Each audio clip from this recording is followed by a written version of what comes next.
Movie की शुरुआत Malory नामी औरत से होती है, जिसे वॉकी टॉकी पर सेफ जगह का बताया जाता है जहां रिवर से ही जाया जा सकता है। मैलोरी दो बच्चों को जिनके कोई नेम्स नहीं है, एक गर्ल और एक बॉय को समझाती है कि वो ब्लाइंड फोल्डेड रिवर पर जाएंगे, लेकिन ना उन्हें ब्लाइंड फोल्ड को उतारना है ना ही आवाज निकालनी है, वरना वो मर जाएंगे। और साथ वो बर्ड को बॉक्स में डाल के ले आती है। घर से निकलकर वो स्टेप्स गिनते रिवर के पास आती है और बोट निकालकर उस पर महसूस करते हुए ही बच्चों को बिठा देती है और फिर खुद भी उस पर सवार होकर सफर स्टार्ट कर देती है। इधर हमें 5 साल पहले का फ्लैशबैक दिखाया जाता है, जहाँ मैलोरी प्रेग्नेंट है और एक दिन उसकी बहन जेसिका उसके घर आती है। वो उसे न्यूज दिखाती है जिसमें बताया जा रहा होता है कि यूरोप और रशिया में एकदम से सुसाइड्स होने लग गए हैं और सुसाइड करने वाले बहुत साइकोटिक वे में सुसाइड कर रहे हैं। मैलोरी ये सब यूरोप में होने और अमेरिका ना आने की वजह से और नहीं करती। मैलोरी की रूटीन चेकअप अपॉइंटमेंट के लिए जेसिका उसके साथ जाती है। वो दोनों अपॉइंटमेंट से होकर बाहर आते हैं तो मैलोरी बाथरूम जाती है और जेसिका को कार में बैठकर वेट करने का कहती है। जब वो बाथरूम से निकलकर बाहर आने लगती है तो देखती है कि न्यूज पर बताई गई रिपोर्ट के मुताबिक एक औरत शीशे में सर मारकर सुसाइड कर रही है और ये देखकर मैलोरी कार की तरफ भागती है। वो जेसिका को रशिया और यूरोप वाले केस इधर भी आने का बताते हुए जल्दी निकलने का कहती है और हम देखते हैं कि रोड पर कुछ दिखने पर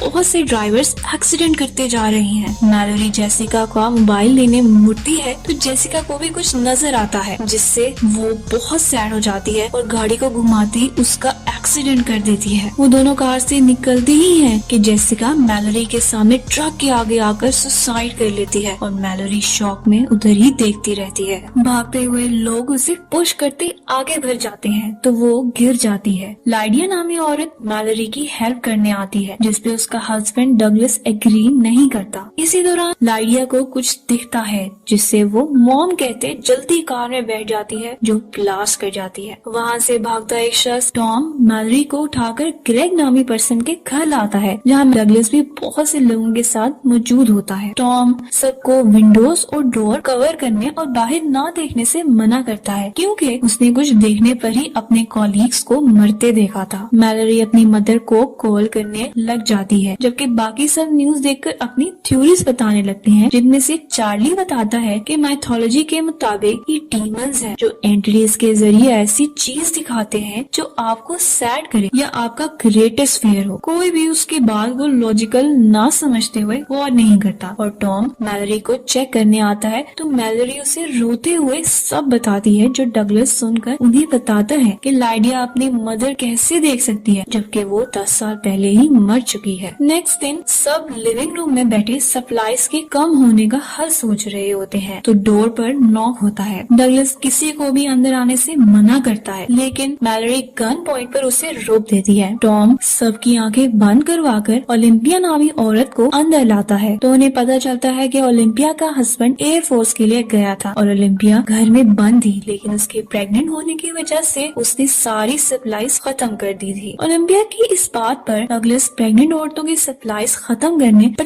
तंज करता है, जिस पर फिर सप्लाईज लाने का सवाल उठता है। ग्रेग उन्हें कहता है कि वो सर्विलेंस कैमरा से देखते हुए सप्लाईज लेकर आ सकते हैं, क्योंकि उसमें डायरेक्ट इमेज नहीं आ रही और वो एंटिटी इफेक्ट नहीं करेगी। ये सच प्रूफ करने के लिए किसी को पहले ट्राई करना होगा, जिसके लिए ग्रेग खुद ही वॉलंटियर करता है और अपने आप को चेयर से बांधकर स्क्रीन देखने लग जाता है, जबकि बाकी रूम से बाहर चले जाते हैं। ग्रेग स्क्रीन को गौर से देख रहा होता है कि उसे एक शेडो दिखता है और उसकी आंखों में सैडनेस आ जाती है। घर में फिरते लोगों को रूम से मारने की आवाजें आती हैं, तो वो फौरन उधर पहुंचते हैं और देखते हैं कि ग्रेग ने सर पर टेबल मार मार कर सुसाइड कर ली है। वो सब आंखें बंद के स्क्रीन को डिस्ट्रॉय करते हैं और सैड वहाँ से चले जाते हैं। सीन्स प्रेजेंट में आते हैं तो हम देखते हैं कि मैलोरी और बच्चों को रिवर में बोट पर बैठे सफर करते 14 घंटे हो गए हैं और तभी किसी एंटिटी से अफेक्टेड शख्स की आवाज आती है, जो उन्हें ब्लाइंड फोल्ड उतारने का कहता है, लेकिन मैलोरी बच्चों को ब्लैंकेट देकर छुपा देती है और खुद उस शख्स से लड़ने लग जाती है। मैलोरी उससे स्वॉर्ड से हिट करती दूर गिरा देती है और बोट जल्दी से आगे बढ़ा देती है। फ्लैशबैक सीन्स में टाइम गुजरता है और सप्लाईज खत्म होने लग जाते हैं। चार्ली सुपरमार्केट में काम करने की वजह से सुपरमार्केट की लोकेशन बताता है जहाँ सारी सप्लाईज मिल जाएंगी। की और सब ग्रुप में जाने का फैसला करते हैं। लेकिन उससे पहले वो कार के शीशों को बाहर से ब्लैक पेंट करते हैं और अंदर वो न्यूज़पेपर लगा देते हैं। फिर लूसी, चार्ली, डगलस, टॉम और मैलरी सुपरमार्केट जाने के लिए निकलते हैं। तो जीपीएस के जरिए उन्हें गाड़ी के पास एंटिटी फील होती है और उसका शैडो भी दिखता है, जिसे देखकर टॉम जल्दी से गाड़ी चलाता सुपरमार्केट पहुंच जाता है। उधर वो ब्लाइंड फोल्डेड अंदर जाते हैं और विंडोज बंद करके ब्लाइंड फोल्ड्स उतार के खाली सुपरमार्केट से सामान जमा करने लग जाते हैं। मैलरी वहाँ से बर्ड्स भी लेती है और डगलस के बुलाने पर सब उसकी बातें सुनने उसके पास आते हैं। बातों के दौरान एक रूम से कोई डोर नॉक किए जाता है। जब टॉम थोड़ा डोर खोलता है तो वहाँ चार्ली का कॉलीग निकलता है, जिसके बारे में चार्ली बताता है वो क्रेजी होने की वजह से प्रिजन में था। वो शख्स एंट्री से इन्फेक्टेड होता है और बाकियों को इन्फेक्ट करने के लिए छोड़ा गया है। वो डोर खोलकर बाहर आने की कोशिश करता है, जिस पर बाकी जोर लगाए उसे रोक रहे होते हैं। कोई सोल्यूशन ना दिखने पर चार्ली उसे पुश करते साथ उस रूम में चला जाता है। वो शख्स चार्ली को एंट्री दिखाकर मार देता है और फिर दरवाजा खोलने का कहता है। उधर ही मैलरी नोट करती है कि अगर एंट्रीज करीब हो तो बर्ड्स शोर मचाती हैं। सब जल्दी से बाहर निकलते गाड़ी में बैठते घर पहुंचते हैं और चार्ली की वजह से बहुत उदास होते हैं। रात होती है तो डगलस और मैलरी किचन में खड़े बातें कर रहे होते हैं जब उन्हें कार की आवाज आती है और सबके देखने पर पता चलता है कि फेलिक्स और लूसी कार अपना सामान और कुछ सप्लाईज लेकर चले गए हैं। प्रेजेंट में मैलरी और बच्चों को रिवर पर 24 घंटे हो चुके होते हैं जब बोट किसी और बोट से टकराती है, जिससे बॉय पानी में गिरता है। मैलरी उसे उठाकर ब्लैंकेट देने लगती ही है तो उसे पता चलता है कि ब्लैंकेट और फूड पानी में गिर गया है। तभी उसे आवाज आती है जिससे कोई घर करीब होने का पता चलता है। मैलरी बोट उस तरफ लेकर जाती है और उस शोर पर रोक कर बच्चों का ब्लाइंडफोल्ड न उतारने और अपने पीछे न आने का कहकर वहाँ से चली जाती है। मैलरी स्ट्रिंग अटैच किए आगे बढ़ती बिल्डिंग में जाती है और वहाँ से ब्लैंकेट्स और फूड उठा लेती है। मैलरी को एंटिटी की आवाज आती है तो वो जल्दी से बाहर आती है, जबकि गर्ल मैलरी को चीख सुनकर अपने आप को रोक बांधे मैलरी को ढूंढने जाती है, मगर वो फॉरेस्ट में पहुँचती ही है तो मैलरी उसे पकड़ के गुस्सा करती है और बोट पे ले आती है और सफर दोबारा शुरू हो जाता है। फ्लैशबैक्स में हम देखते हैं कि मैलरी की ओलंपिया और टॉम से बहुत अच्छी दोस्ती हो चुकी है। एक दिन मैलरी टॉम के लाइव वॉकी टॉकी चेक कर रही होती है कि उसे डोर से आवाजें आती हैं और देखने पर पता चलता है कि ओलंपिया ने गैरी नामी शख्स को अंदर घुसा लिया है। सब आवाजें सुनकर आते हैं तो गैरी बताता है कि वो अपने कोलीग के साथ उसके घर थे कि कुछ लूनेटिक्स ने उनके घर को ब्रेक किया और उन्हें स्ट्रीट पर ले जाकर एंटिटीज देखने पर मजबूर किया, जो गैरी के मुताबिक उसने नहीं देखी थी। तभी उनमें से एक ने उन्हें गिरा दिया और सब वहाँ से भागते रहे और भागते हुए गैरी यहाँ आ गया। डगलस गन पॉइंट पर उसे बाहर निकलने का कहता है, लेकिन चेरिल उसे वास मारकर बेहोश कर देती है और टॉम उसे गैराज में रख देता है। सब डगलस के जाने पर एंजॉय कर रहे होते हैं कि ओलंपिया लेबर में चले जाती है और मैलरी उसके लिए पानी ला रही होती है कि उसका वाटर बैग भी ब्रेक हो जाता है। ओलंपिया और मैलरी को चेरिल रूम में ले जाती है, जबकि नीचे गैरी अपनी एंटिटीज के बारे में बनाए स्केचेस निकालता है और उसे देखते हुए वो इफेक्टेड हो जाता है और बर्ड्स को फ्रीजर में रखकर विंडो से न्यूज़पेपर उतारने लग जाता है। डगलस उसे देखते हुए आवाज देता है तो वो गैराज का गेट खोलता है ताकि वो बाहर एंटिटी को देख सके। तभी टॉम आवाजें सुनता नीचे आता है और उसे गैरी की स्केचेस दिखते हैं। ऊपर ओलंपिया की बेटी और मैलरी का बेटा होता है और वो उसे देख रहे होते हैं कि गैरी उनके पास आता है। वो बच्चों को देखकर विंडो से पेपर उतारता है, उन्हें बाहर देखने का कहता है, मगर मैलरी आंखें बंद कर लेती है। लेकिन ओलंपिया एंटिटी से इफेक्ट हो जाती है और उसकी बेटी को लिए आगे बढ़ने लगती है कि मैलरी उससे बेबी को लेकर ब्लैंकेट के नीचे छुपा जाती है। ओलंपिया विंडो से जंप करती मर जाती है और चेरिल को भी गैरी बाहर देखने पर फोर्स करता है, जिससे उस सीजर्स अपनी नेक में मारती हुई मर जाती है। फिर गैरी मैलरी और बच्चों की तरफ आता है तो उधर डगलस गन लिए आ जाता है और उनमें लड़ाई होते हुए वो नीचे जाते हैं और गैरी डगलस को सीजर से मार देता है। पास ही गैरी के टॉम गिरा होता है जो गैरी से गन छीनकर गैरी को शूट करके मार देता है। टॉम मैलरी के पास आता है और सिर्फ ये चार यानी कि मैलरी के 2 बच्चे और टॉम 5 साल साथ गुजार देते हैं। 5 साल बाद हम देखते हैं कि बच्चों को, जो कि एक बॉय और गर्ल है, मैलरी एंटिटी से बचना सिखाती है। टॉम और मैलरी एक रिलेशनशिप में है और वो दूसरे घरों से सामान लेकर सरवाइव कर रहे हैं। एक दिन मैलरी सामान लेना चाहती आती है तो उसे कार में ब्लाइंड फोर्स के बकाया सर्वाइवर्स दिखते हैं जो उसे पहले भी बहुत दफा दिख चुके हैं। इसलिए मैलोरी पर बहुत परेशान है और टॉम उसे तसल्ली देता रहता है। उस रात उन्हें वॉकी टॉकी पर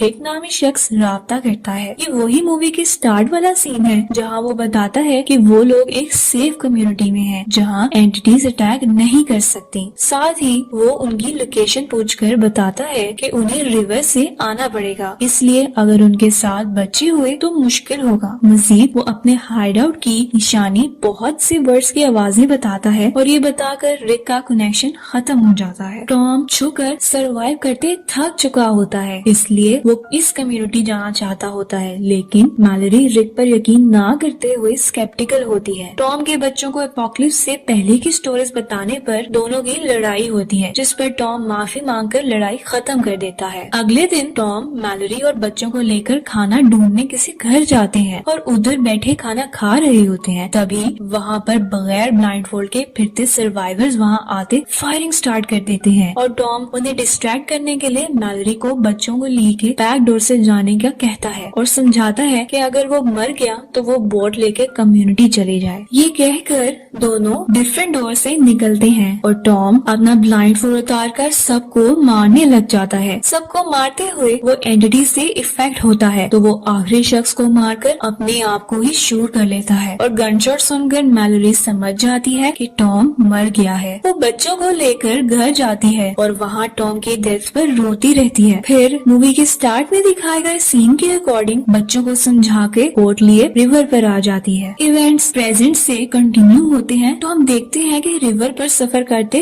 48 घंटे होते हैं और रैपिड्स आने से पहले मैलोरी बच्चों को बताती है कि उन दोनों में से किसी एक को ब्लाइंडफोल्ड उतार कर रास्ता देखकर बताना होगा और वो ये खुद इसलिए नहीं कर सकती कि अगर वो इफेक्टेड हो गई तो बच्चों का कुछ नहीं कर सकेगी। मैलोरी सोच में बैठी सफर कंटिन्यू करती है और रैपिड्स के आने पर वो डिसाइड नहीं कर पाती कि किस बच्चे का ब्लाइंडफोल्ड उतारे, इसलिए वो फैसला करती है कि कोई भी ब्लाइंडफोल्ड नहीं उतारेगा और वो ऐसे ही निकल जाएंगे। रैपिड्स आती है तो बोट झटके खाती आगे बढ़ रही होती है और बोट उलट जाती है जिससे तीनों पानी में गिर के अलग हो जाते हैं। मैलोरी हाथ पांव मारते बच्चों को ढूंढने लग जाती है। वो बॉय को उसकी आवाजों से पहचान कर उठा लेती है। गर्ल की बेल की आवाज फॉलो करते शोर पर पहुंचती है। वो फॉरेस्ट से रिक की निशानी के मुताबिक बर्ड्स की आवाजें सुनकर जान जाती है कि कम्युनिटी फॉरेस्ट में ही है। वो बच्चों को लिए फॉरेस्ट में जाती है तो टक्कर लगने से नीचे गिरकर बेहोश हो जाती है। बॉय और गर्ल मैलोरी को आवाजें देते रहते हैं, लेकिन एंटिटी मैलोरी की आवाज निकाल कर उन्हें अपनी तरफ बुलाता जाता है और जब मैलोरी उठती है तो उसे पता चलता है कि एंटिटी बच्चों को ब्लाइंड फोर्स उतारने पर फोर्स कर रहा है। मैलोरी आवाज देकर बॉय को रोक देती है, फिर उसकी बेल को फॉलो करती उस तक पहुंच जाती है और गर्ल को आवाज देती है, लेकिन वो आगे से जवाब नहीं देती क्योंकि वो मैलोरी के गुस्से से डरी होती है। मैलोरी उसे काम करने के लिए टॉम की बताई अनफिनिश्ड स्टोरी कंप्लीट करती है तो गर्ल उसके पास आ जाती है और मैलोरी दोनों को बर्ड्स की आवाज फॉलो करने का कहती है। वो उससे फॉलो कर रहे होते हैं कि कभी जेसिका कभी टॉम, इन दोनों की आवाज में एंटिटी उन्हें रोकती है, लेकिन जब वो नहीं रुकते तो एंटिटीज हाई वॉल्यूम में ग्रॉल करने लग जाते हैं। मैलोरी गर्ल और बॉय को लिए कम्युनिटी तक पहुंचती है और डोर बजाकर अंदर आने देने के लिए बैक करती है। दरवाजा खोलकर उन्हें अंदर लाया जाता है और उनकी आईज चेक करने के बाद रिक उन्हें मजीद अंदर ले जाता है जहां वो सेफ होते हुए अपने ब्लाइंडफोल्ड उतार देते हैं और देखते हैं कि